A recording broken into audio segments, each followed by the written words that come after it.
આપણા પૂજ્ય બાપુ નાગરદાસ બાપુની આપણા સમાજમાં આશીર્વાદ રૂપે સમાજને સેવા માટેનો પણ આ દિવસ છે. એમના માટે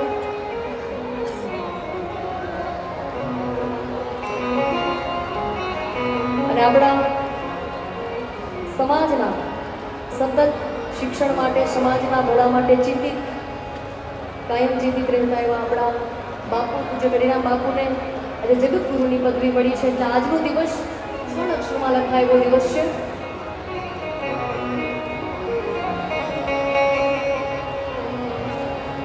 ઝાલાવાડ જાવું નાથ કંકાલી મળા,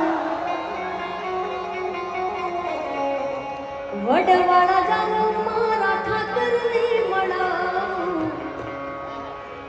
હાલ તને હાલ દુધરે જ પતા